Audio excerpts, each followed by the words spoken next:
मुजफ्फरपुर शहर छोटा पड़ गया इस रैली के लिए आज तो।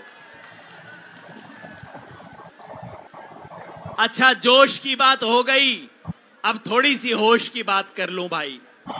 जब हम अपने अपने घर वापस जाएंगे तो जो चार बात तो उंगली पे लेके जाएंगे ना, जो बोलेंगे, तो मैं आपके सामने पिछले 5 साल में अजय बिष्ट की इस योगी सरकार ने जो किसान के साथ उत्तर प्रदेश में किया है उसकी चार्जशीट आपके सामने रखना चाहता हूं। 5 साल और 5 पाप इस सरकार के मैं आपके सामने रखना चाहता हूं।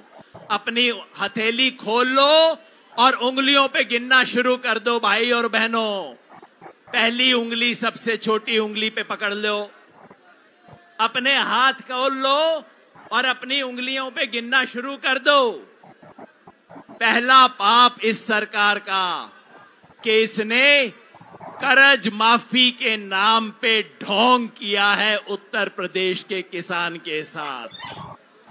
कर्ज था करोड़ों किसानों का, सरकार ने कहा हम 86 लाख का माफ करेंगे और घोषणा कर दी कि 86 लाख का माफ हो गया।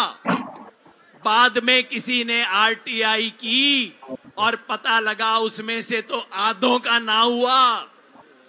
मतलब ये योगी नहीं ढोंगी है। क्या बोलेंगे साहब? योगी नहीं, योगी नहीं। नंबर 1। अब दूसरी उंगली पकड़ लो भाई।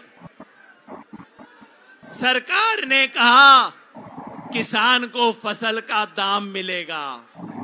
यहां गन्ने के किसान कितने हैं भाई? अपना अपना हाथ खड़ा करियो गन्ने के किसान।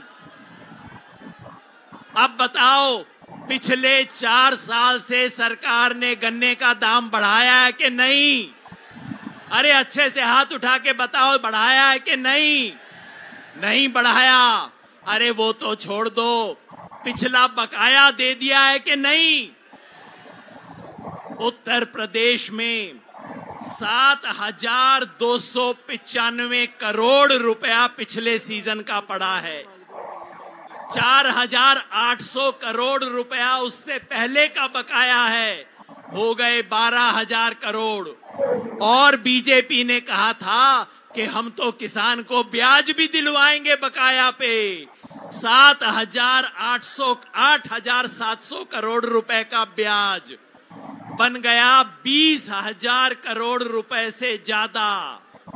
तो ये सरकार किसानों के कर्ज माफी करने की बजाय फसल के दाम की लूट कर रही है। तो योगी नहीं लुटेरा है, योगी नहीं। अरे जम के बोलो, योगी नहीं, योगी नहीं। अब तीसरी बात पकड़ लो भाई, तीसरी उंगली। उत्तर प्रदेश सरकार ने कहा था हम दाने दाने की खरीद करेंगे, बोला था ना कि भाई गेहूं की दाने दाने की खरीद होगी, सारी फसलों की हम एक एक दाना खरीद करेंगे। पता है कितनी खरीद की? गेहूं की 18%, यानी कि 6 बोरियों में से उत्तर प्रदेश में 6 बोरी गेहूं पैदा होता है तो सरकार ने 1 बोरी खरीद की है। सरसों की 1%, 100 बोरी में से 1 बोरी।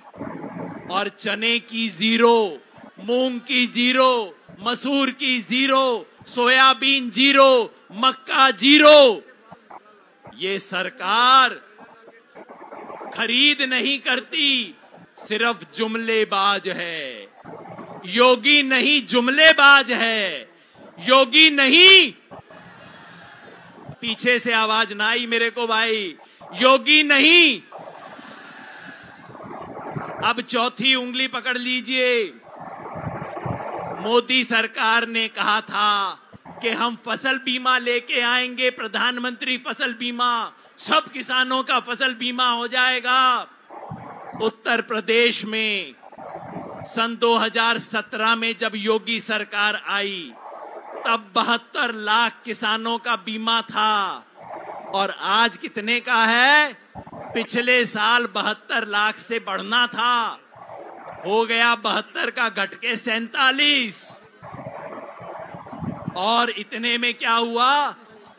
जो कंपनियां हैं, प्राइवेट इंश्योरेंस कंपनियां, हमारे दो वाली कंपनियां जो हैं, उन्होंने उत्तर प्रदेश में 2,500 करोड़ रुपए का मुनाफा कमाया फसल बीमा के नाम पे। किसान से 2,500 करोड़ रुपया इन्होंने लूटा है। तो ये फरेब करते हैं। योगी नहीं, फरेबी है। योगी नहीं, योगी नहीं। और बस अब आखिरी बात, ये अंगूठा अपना देख लो भाई। इस सरकार ने किसानों को जाति और धर्म के नाम पे बांट के इन्हें तोड़ने की कोशिश की। अंग्रेजों ने जिस तरह फूट डालो और राज करो की नीति की, वही काम इस योगी सरकार ने किया है। जाति की बात तो आप पूछो मत। उत्तर प्रदेश में इससे बड़ी जातिवादी सरकार ना आई। देश के इतिहास में पहली बार मंत्रिमंडल में हर मंत्री की जाति गिनाई गई। और धर्म, ये वही मुजफ्फरनगर है जहां हिंदू मुसलमान में दंगा करवा के, हिंदू मुसलमान में खून की आंधी करके, खून की नदी बहा के इन लोगों ने राजनीति की थी। जो घर में आग लगा के अपनी रोटी सेके, वो घर का दोस्त है कि दुश्मन? ये देशद्रोही हैं। ये योगी नहीं, देशद्रोही है। भारत मां के दो लाल हिंदू और मुसलमान में जो झगड़ा करवाए, वो भारत मां का बेटा नहीं हो सकता। ये देशद्रोही हैं। और आज मिलके मुजफ्फरनगर में हम कहते हैं, तुम तोड़ोगे, हम जोड़ेंगे। तो मिलके मैं चाहता हूं हम सब लोग बोले आखिर में, तुम तोड़ोगे। अरे मुजफ्फरनगर से आवाज कम से कम दिल्ली तक तो जानी चाहिए कि हम जोड़ेंगे। हम हिंदू मुसलमान को टूटने नहीं देंगे, जात बिरादरी टूटने नहीं देंगे। अरे लखनऊ में बैठे वालों, दिल्ली में बैठे वालों, तुम तोड़ोगे, तुम तोड़ोगे, तुम तोड़ोगे। किसान एकता, किसान एकता, भारत माता की। धन्यवाद योगेंद्र जी। देखिए, मुझे कुछ डॉक्टर साहब निर्देश हुआ है कुछ शॉर्ट लिस्ट करने का। अब मैं आमंत्रित करता हूं, अशोक धवले जी हैं।